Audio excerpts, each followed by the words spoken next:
Well, facing political heat over the triple murders and the state's ever-worsening law and order situation, Uttar Pradesh's Chief Minister Mayawati is attempting some damage control.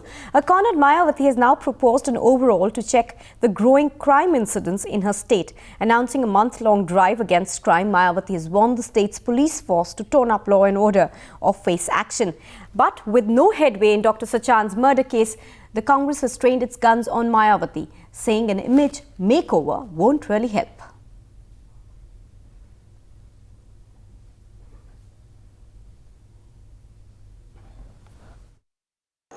जान से खतरा तो यहाँ पर उन सबको है जो माफियाओं से लड़ रहा है, भ्रष्टाचार को मिटाने की कोशिश कर रहा है और जो माफियाओं की बात नहीं मान रहा है, खतरा उन सब की जान को है। लखनऊ के हेल्थ डिपार्टमेंट के दफ्तर से 2 सीएमओ की हत्या हो गई, 1 डिप्टी सीएमओ की हत्या हो गई कि आखिर यही जंगल राज है।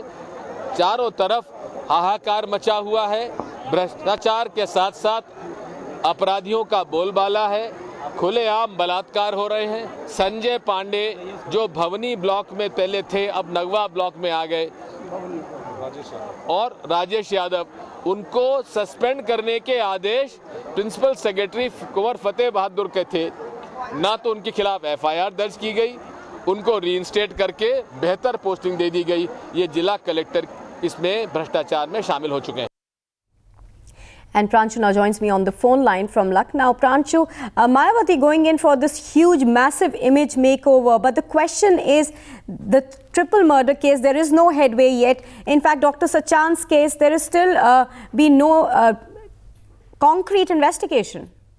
Well, I see, that's right. Mayawati has yesterday, definitely after coming on a back foot on issue of law and order, has now introduced this zonal model of monitoring the crime, and the state has now been divided into 3 zones, which would be monitored by the senior police officers, and they would directly be submitting their report to the government. Also, Mayawati has declared that after the monsoon session gets over in August, she'll personally visit every district to assess the law and order situation in Uttar Pradesh. But then all these efforts fall apart because, remember, right here in heart of the state capital, 3 CMOs have been murdered over the months, and no headway has been there in the progress as far as the investigation is concerned.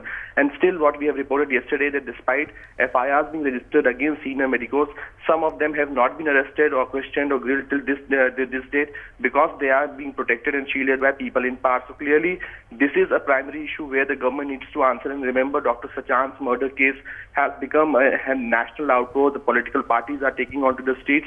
But as far as the government's investigation in this case is concerned, it's almost unsatisfactory, and that's why the family and the opposition has been continuously demanding for a CBI probe. So the fact remains that despite Mayawati declaring many new efforts, new mechanisms to improve law and order situation in the state, the very glaring example of lawlessness in the Dr. Sachan's murder case is still the investigation is not satisfactory. Pranchu Mishra, thanks very much for joining us this morning.